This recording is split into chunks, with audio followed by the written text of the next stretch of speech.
రాజకీయాల్లో అందరికీ ఒకే ప్రమాణం ఉండాలా లేక వ్యక్తిని పార్టీని బట్టి ప్రమాణాలు మారాలా? ఒకే పని ఒక నాయకుడు చేస్తే తప్పు, అదే పని ఇంకొక నాయకుడు చేస్తే ఒప్పు. ఇదేనా ప్రజాస్వామ్యం? ఈ రోజు బోండా ఉమా గారి ఎపిసోడ్తో మళ్ళీ ఇదే ప్రశ్న మన దేశం ముందు నిల్చుంది. కానీ ఈ వీడియో ఒక్క బోండా ఉమా గారి గురించి మాత్రమే కాదు, మన రాజకీయ వ్యవస్థ గురించి, మనం అనుసరిస్తున్న ప్రమాణాల గురించి. నమస్కారం అండి, నేను మీ కోడెల నాని యాదవ్. ఈ రోజు నేను ఒక వ్యక్తిని సమర్థించడానికి రాలేదు, ఒక పార్టీని విమర్శించడానికి రాలేదు. కానీ ఒక ప్రశ్న మాత్రం అడగాలనుకుంటున్నాను. ఒక రాజకీయ నాయకుడు ప్రత్యర్థి పార్టీ నాయకుడితో మాట్లాడితే అది తప్ప? ఒకే వేదికను పంచుకోవటం తప్ప? ప్రజా సమస్యపై మాట్లాడటం తప్ప? ఈ ప్రశ్నలు మళ్ళీ బోండా ఉమా గారి ఎపిసోడ్తో మళ్ళీ మన ముందుకు వచ్చాయి. కానీ ఒక్కసారి మనం ఈ పెద్ద దృశ్యాన్ని చూద్దాం. భారత ప్రజాస్వామ్యంలో ఎన్నో దశాబ్దాలుగా ప్రత్యర్థి పార్టీ నాయకులు ఒకరినొకరు అసెంబ్లీల్లో, పార్లమెంట్లో, అఖిలపక్ష సమావేశాల్లో, ప్రభుత్వ కార్యక్రమాల్లో ఒకరితో ఒకరు మాట్లాడుకుంటూ ఉంటారు.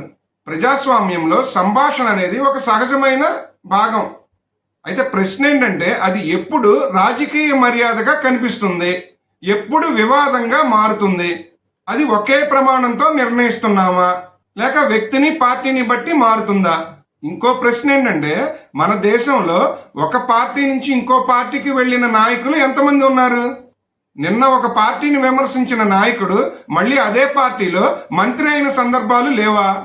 నిన్న ప్రత్యర్థిగా ఉన్న అభ్యర్థికి ఈరోజు పదవులు ఇచ్చిన సందర్భాలు లేవా? ఇది ఒక్క పార్టీలో కాదు, దాదాపు అన్ని రాజకీయ పార్టీల్లో దాదాపు ఇలా జరిగిన సందర్భాలు కోకొల్లలు. కానీ పార్టీలు మారితే స్వాగతం పలుకుతారు, కానీ అదే ప్రత్యర్థితో మాట్లాడితే వివాదం రేపుతారు. ఈ రెండు విషయాలను ప్రజలు ఎలా అర్థం చేసుకోవాలి? మరో ముఖ్యమైన విషయం ఏంటంటే, రాజకీయ నాయకులు పార్టీలు మారగలరు, ఎమ్మెల్యేలు అవ్వగలరు, ఎంపీలు అవ్వగలరు, మినిస్టర్లు అవ్వగలరు, కావాలంటే అదే కుటుంబంలో 2-3 పదవులు అనుభవించగలరు. కానీ ఏళ్ల తరబడి పార్టీల జెండాలు మోసిన కార్యకర్తలు మాత్రం దాదాపు చివరి వరకు కార్యకర్తగానే మిగిలిపోతారు. చలనక వాననక ఎండలో పార్టీ తరపున నిలబడేది కార్యకర్త, ఎన్నికల్లో ఇంటింటికి తిరిగేది కార్యకర్త.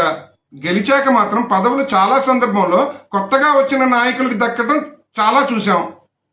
అందుకే ఈ ప్రశ్న ఒక బోండా ఉమా గారి గురించి మాత్రమే కాదు, మొత్తం రాజకీయ వ్యవస్థ గురించి.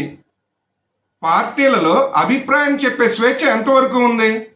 విభిన్న అభిప్రాయాలను చర్చించే సంస్కృతి ఎంతవరకు ఉంది? ప్రజా సమస్యల గురించి ప్రత్యర్థి నాయకులతో మాట్లాడటం అది ప్రజాస్వామ్యమా లేక ప్రజాస్వామ్యానికి విరుద్ధమా? ఒక నాయకుడు ఏ వర్గం గురించి మాట్లాడినా ముందుగా ఆ సమస్య ఉన్నదా లేదా అన్నది చూడాలి. ఆ తర్వాత ఆ మాటలతో ఏకీభవించాలా లేదా అన్నది చూడాలి. ప్రజాస్వామ్యం అంటే అందరూ ఒకేలాగా ఆలోచించడం కాదు, విభిన్న అభిప్రాయాలను వినగలగడం, చర్చించగలగడం, మాట్లాడగలగడం, వాటికి సమాధానం చెప్పగలగడం. ఇది ప్రజాస్వామ్య బలం. చివరగా మనం వ్యక్తులను మాత్రమే సమర్థిస్తున్నామా లేక సూత్రాలను కూడా సమర్థిస్తున్నామా? ఈరోజు ఒకరికి ఒక నిబంధన, రేపు ఇంకొకరికి మరో నిబంధన. అలా ఉంటే నష్టపోయేది ఒక్క నాయకుడు కాదు, ఏ రాజకీయ పార్టీలు కాదు, ప్రజాస్వామ్యంపై ప్రజలకున్న నమ్మకం. ఈ వీడియో ఉద్దేశం ఎవరిని సమర్థించడమో కాదు, ఎవరిని విమర్శించడమో కాదు, ఒక ప్రశ్న అడగటం మాత్రమే. రాజకీయాల్లో అందరికీ ఒకే ప్రమాణం ఉండాలా లేదా వ్యక్తిని పార్టీని బట్టి ప్రమాణాలు మారాలా? మీ అభిప్రాయం ఏంటి? కామెంట్లో మీ అభిప్రాయం తెలియజేయండి. ఇలాంటి ఆలోచింపచేసే వీడియోలు మీకు నచ్చితే మన ఛానల్ని సబ్స్క్రైబ్ చేసి ఈ ప్రయాణంలో మీరు కూడా భాగస్వాములు అవ్వండి. వీడియో నచ్చితే లైక్ చేయండి, మీ అభిప్రాయాన్ని కామెంట్లో తెలియచేయండి. మీ కుటుంబ సభ్యులకు, స్నేహితులకు ఈ వీడియోని షేర్ చేయండి.